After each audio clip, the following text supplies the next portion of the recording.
Magic and the ability to feel energy. This is an introductory video, but if you're a professional, it may be helpful to go back over the basics.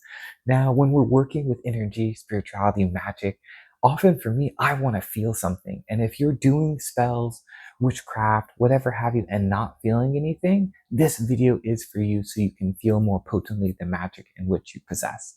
The first step, the most introductory step, is casting a circle. Now, why is it important to cast a circle? Well, let's say you live in a house, apartment, wherever you live.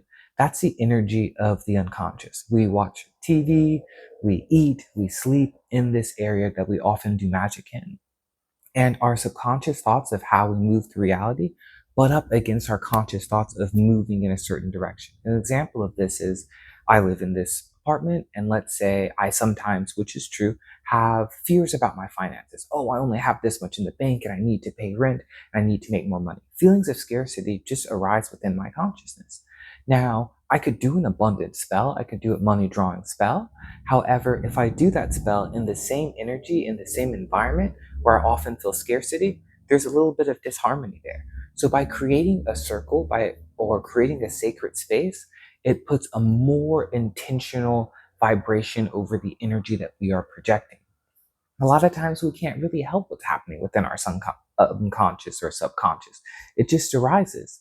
So to combat that, we create a circle to intentionally create that space to magnify its intention, making it greater than our subconscious, which often draws it more easily to us.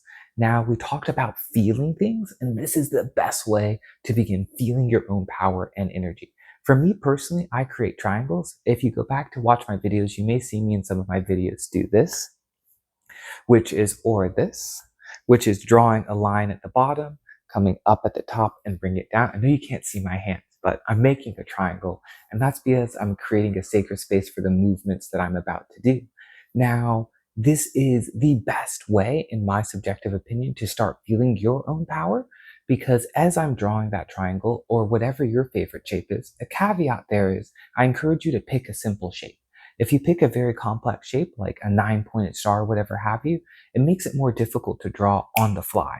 We want to be able to create this sacred space anywhere, and 90% of the tips I'm going to share are tips and tricks that you can use with no tools and with just yourself, and very, very quickly.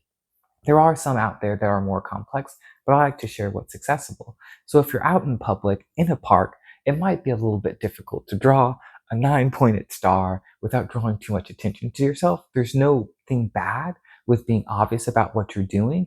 However, the energy and the judgment of others can affect our own magic, and we really want to protect and have a reference for the energy within us.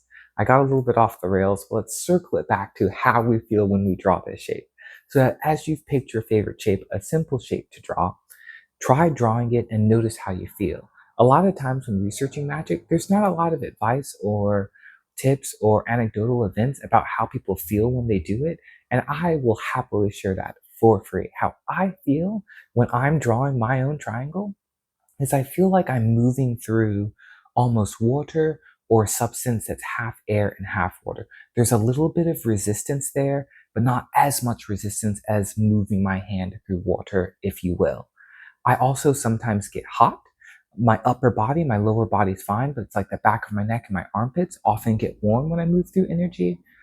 I sometimes feel tingly, like my limbs are about to fall asleep.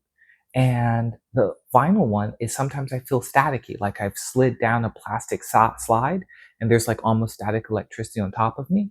The common and most energy that I feel most of the time is that sensation that I'm moving through something that's just a little bit thinner than water, but but not as thin as air. It's hard to describe, but it's a little bit of resistance. So as you draw whatever shape comes to you naturally, circle, square, triangle, whatever feels best to you, notice how you feel. And that feeling, it was the motivation for me to continue my spiritual practice. When we're doing these practices, a lot of times it's just within our consciousness and energy. Many times you don't feel anything. So to anchor in and to validate the experience that I'm doing, I always like to create triangles for me, circles maybe for you, so that I can feel something which primes me and motivates me to continue the practice. Please leave a note in the comments to show and let me know what shape you choose and how you feel when you create this circle. But by creating that triangle and then doing your abundance spell, you're going to notice a great difference, more efficacy, and more of an energetic relationship between what you're doing. Happy casting and sending love to you.